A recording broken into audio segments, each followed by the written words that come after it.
Hello and welcome to Makeup by the Numbers. What I like to do on this channel is have things in nice orderly list with numeric backgrounds. That way you can kind of scale things and decide what you like and what you want to buy. And for me, I wanted to learn a little bit myself, and I've seen who did it? I think it was Sarah Rose Beauty did a video where she listed all the makeup that she used for a month to kind of like find out what her patterns were. Well, I know what my patterns are for like face makeup, but I was like, what palettes do I have? And last time I checked in, I said I had between 60 and 70 palettes. I counted them today. I have exactly 65, so my estimate was right on the money. And I kept a list of every palette that I used during the month of May. Now, technically, I have one more day left, but we're gonna call it good. So in no particular order, I used Anastasia Beverly Hills Soft Glam twice. That's a 1. I used it once. I used Nomad Cosmetics America's Parks twice. Odin's Eye Sea Talk palette twice. Wander Beauty The Wander's Escape once. Anastasia Beverly Hills Rose Metals twice. Natasha Denona Mini Tropic once. Anastasia Beverly Hills Amrezy 4 times. Nomad Cosmetics Royal Europe twice. Sigma Alice in Wonderland twice. Anastasia Beverly Hills Nouveau 4 times. Nomad Cosmetics Harajuku twice. Violet Voss Care Bears once. Nomad Cosmetics Encinitas once. What's Up Beauty Geodes once. Urban Decay Ultraviolet once. Ace Beauté Flare twice. Urban Decay Stove Vibe once. Aromas, which is by You Can Be, which is a dupe for Huda Beauty's New Nudes once. Anastasia Beverly Hills Carly Bible once. Natasha Denona Pastel 3 times. Noma Cosmetics Paradise Islands once. Urban Decay's Jean Paul Basquiat collab once. Odin's Eye Planet Spirit once. And Alter Ego Artemis, which is a dupe for Natasha Denona's Metropolis once. So what I learned from that is I do tend to gravitate toward my favorite brands. You heard Nomad Cosmetics, Ace Beauté, Natasha Denona, and Anastasia Beverly Hills. Like pretty much the 4 of them comprise the bulk of my collection, and I have like onesies and twosies palettes everywhere, but I'm not really reaching for them. I'm reaching for my favorite brands. I'm not the type of person to have like a whole bunch from like various different, makeup artists. So that tells me that and I kind of knew this about myself, I'm very safe with my purchases. I tend to buy from the brands that I trust versus getting a little bit experimental. Another thing that I learned about myself is that the palettes that I pick tend to be like based with neutrals and pops of color. So my work is pretty restrictive. I need to wear neutrals at work. But I like to come home and then jazz it up a little bit, and it's really, really easy to go for the same palette and then add in those pops of color because the color story is going to work, the formulas are going to jive with each other, and it kind of already goes with the neutrals that you have on, and it was really quick and easy for me to like upgrade my look from like work into play. So that's something that I've been doing that I don't think I realized I was doing consciously, but I am getting dual use out of even my more colorful palettes as long as they have some neutrals in them.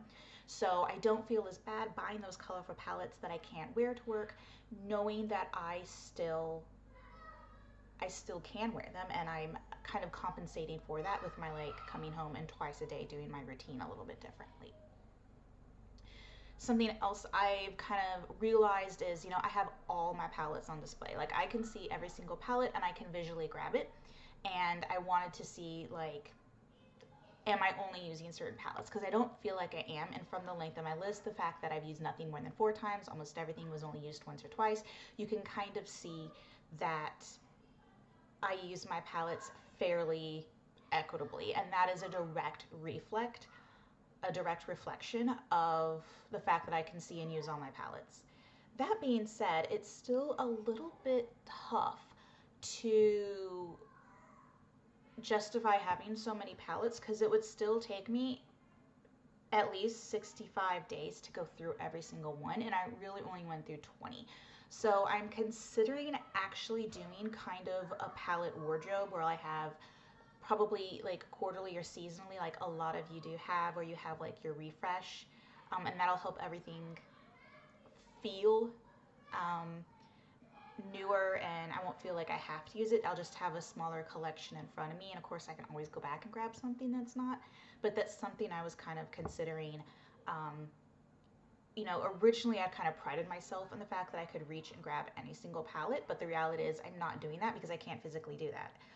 I have to have at least 2 or 3 months to cycle through it anyway, so it means that I'm not really going through my rotation um, the way that I would think, because next month, yeah, I might use 30 palettes, but I have no way of knowing if they're the same 30 or it's going to be a different 30, so I'm probably going to keep track again just to see if it kind of changes. And then I'm also interested in kind of what moods that I'm setting. So I had a really strong pastel moment, which is great. So I totaled up my top three, the only palettes I used 3 or 4 times. And I did have a little bit of a wild card. So the Amrezy palette, which is pretty new to me. I bought it secondhand. This is not something that I use.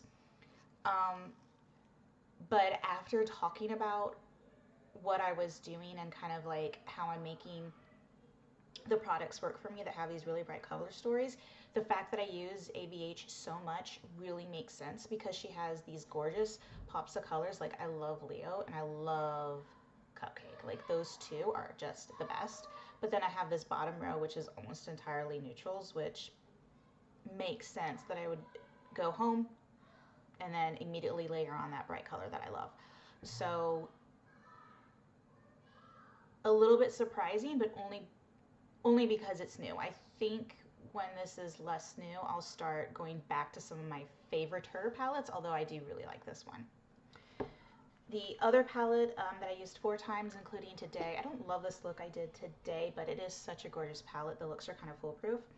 And this does not surprise me, and this is the Nouveau palette by ABH, just because this is probably one of the best curated palettes that she's launched ever. It's one of my favorites, so it's not surprising that I reach for it. And these kind of grungy, woody greens and browns are definitely something that I can wear to work, and they're so gorgeous. I don't really feel the need to touch them up. They're really, really perfect. So this one is absolutely not a surprise that I reach for that one a lot. This was an investment. It's one of the few pieces that I paid full price for, so definitely worth it.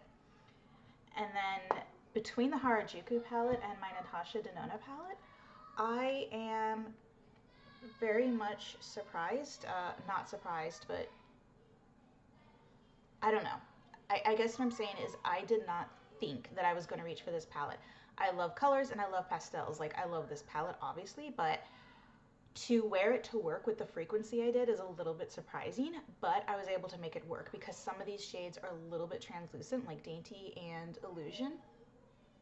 And then some of them, like Bellini, are just neutral enough that you can wear it every day, throw it with a brown, and you have this really soft look that doesn't add a lot of contrast or brightness to your skin. So you can absolutely make these pastels work for business, which I didn't realize until I started experimenting with it, because I wanted to use these palettes and I'm like, okay, well, I have to make it work.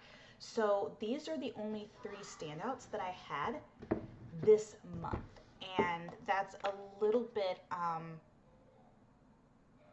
that's better than I thought. I thought I was going to have some palettes that I gravitated over this month more than just 3 palettes. So I think what I'm going to do for next time is I'm going to see what other trends I do. Like, maybe do I go toward pastels all the time, or did I just have that kind of in the month of May? Like, can I make some of my other palettes work that I don't usually use, like that maybe have more of those colors? How are my smaller palettes doing? That's a question I have for myself. Like, am I using quads and 6 pans and 9 pans kind of at the same rate that I'm using my 10 plus pans? I think that'd be super interesting. And then, of course, to see kind of like the new influx of palettes that I'm probably going to get, because Nomad launched a palette, Ace Beauté launched some last month, the Flora collection, and then we have the Safari collection by Nomad this month. Anastasia did a preview for, it's going to be called Cosmos, and then Natasha Denona has a sneak,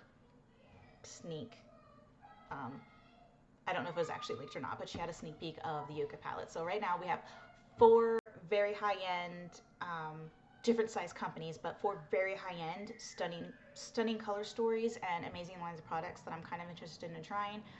But I'm not purchasing any in May, so we'll kind of see what comes out in June and see what I put my hands on and see if that's going to influence what I wear, whether I go back to those favorites or whether we start playing with, you know, kind of playing with the new makeup that comes out. And then, of course, you know, keeping track of what I use.